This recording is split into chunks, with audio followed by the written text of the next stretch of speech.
Good morning class 12th। आज हम लोग अपना चौथा चैप्टर आवेश, गतिमान और चुंबक तत्व को चालू कर रहे हैं। चुंबकीय क्षेत्र मैग्नेटिक फील्ड का मतलब क्या होता है? मैग्नेटिक फील्ड या चुंबकीय क्षेत्र का उत्पन्न होना तब होता है जब किसी चालक में हम आवेशों को प्रवाहित करते हैं। जब किसी चालक में आवेश प्रवाहित होते हैं तो इसे हम धारा कहते हैं, और इस धारा की वजह से चालक के चारों ओर एक तरह का क्षेत्र बनता है जो उसे आकर्षित या प्रतिकर्षित करता है। इस तरह के क्षेत्र को हम लोग चुंबकीय क्षेत्र कहते हैं। चुंबकीय क्षेत्र की यदि बात की जाए तो चुंबकीय क्षेत्र में जो बल इस चुंबकीय क्षेत्र को प्राप्त होता है वो होता है कि उस चालक में जो आवेश प्रवाहित हो रहे हैं उसकी वजह से उसका क्या गति है, v मतलब वेलोसिटी मतलब गति से, और उन कण की वजह से जो उसे चुंबकीय क्षेत्र उत्पन्न करा रहे हैं। तो बल बराबर हो जाता है q v इंटू बी, vector v into vector b। यदि वैक्टर b और वैक्टर v और b दोनों यदि लंबवत हैं, परपेंडिकुलर हैं, तो ऐसे समय पे बल बराबर हो जाएगा क्यू वी बी। यदि हम q और v का मान 1 माने तो F बराबर b के बराबर हो जाएगा। इस जगह पे हम यदि चुंबकीय क्षेत्र की मात्रक यूनिट जानना चाहते हैं तो ये value F is equals to q v b के बराबर होगा। हमें b का मान निकालना है तो वो हो जाएगा F बटे क्यू बी बराबर b। मतलब फोर्स को हम निकालते हैं न्यूटन में, आवेश को निकालते हैं कूलम में, और वेलोसिटी मतलब वेग को निकालते हैं मीटर पर सेकंड में। तो इस आधार पर जब हम बात करें तो newton upon ampere into metre, n a-1 m-1, इसे या तो आप टेस्ला भी कह सकते हैं या फिर वेबर पर मीटर स्क्वायर कह सकते हैं, जिसका विमीय सूत्र हमें मिलता है b बराबर m l-2 a-1। ऑस्टेड नाम के एक साइंटिस्ट थे। इन्होंने हमें चुंबकीय क्षेत्र के बारे में एक एक्सपेरिमेंट, एक प्रयोग करके बताया। उन्होंने बोला कि यदि आप किसी चालक तार में कोई भी विद्युत धारा प्रवाहित नहीं कर रहे हैं तो ऐसे समय पे कंपास की निडल शून्य डिफ्लेक्ट करेगी, मतलब किसी भी तरह की कोई हरकत नहीं होगी।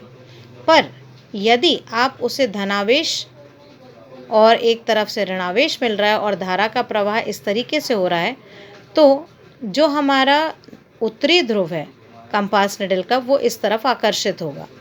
यदि हम धारा की प्रवाह को बदलते हैं, मतलब एक तरफ से ऋणात्मक और उल्टे तरफ से धनात्मक, तो हमारा जो दक्षिणी ध्रुव है, साउथ पोल जो है कंपास निडल का, वो आकर्षित होगा।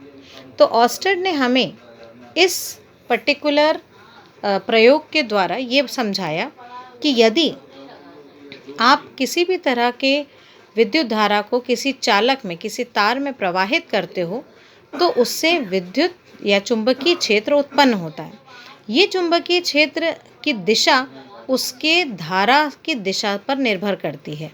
मतलब ये कि यदि आप एक तरफ से धन, एक तरफ से ऋण देते हैं तो नॉर्थ अट्रैक्ट होगा। यदि धारा का प्रवाह को बदल दिया जाए तो फिर वो उल्टी दिशा से आपको आकर्षित करेगा। इस आधार पर हम लोग इस चैप्टर का सबसे इम्पॉर्टेंट नियम पढ़ते हैं, जिसे हम कहते हैं बायो-सैवर्ट का नियम।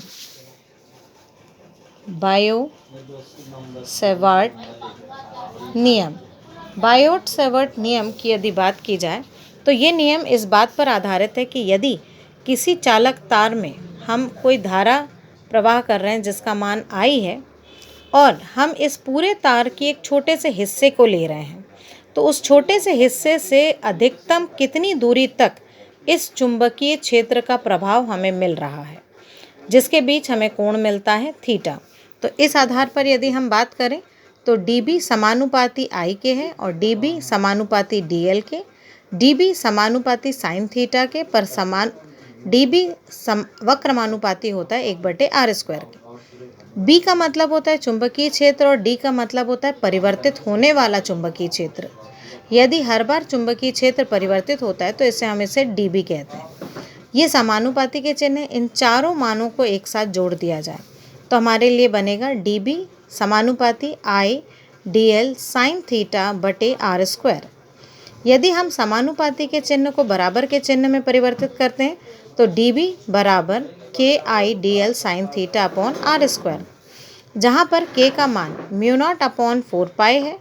dB की जगह k की जगह म्यू नॉट अपॉन 4 पाई लिखें तो 4 pi upon mu naught upon 4 pi I dl sin theta बटे r स्क्वायर न्यूटन पर एम्पियर इंटू मीटर, जहाँ पर म्यू नॉट अपॉन 4 पाई का मान होता है 10 की घात -7 न्यूटन पर एम्पियर स्क्वायर या वेबर पर एम्पियर इंटू मीटर, जिसे हम लोग विद्युत शीतलता या मुक्त सतह की शीतलता कहते हैं।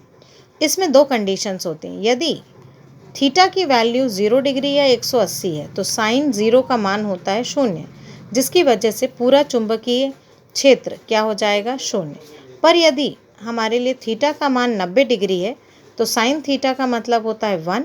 इस वजह से हमें चुंबकीय क्षेत्र सबसे अधिकतम मिलेगा। इस आधार पर हम लोग ये बात करते हैं, जिसका उपयोग हम अपनी नेक्स्ट वीडियो में बात करेंगे। बायोट-सैवर्ट नियम को हम कई दृष्टिकोण से लेंगे, सरल सीधी रेखा पर, गोलीय चक्र या विद्युत वृत्तीय चक्र के अंदर, इस तरीके से, तो जो हम अपने नेक्स्ट वीडियो में शेयर करेंगे।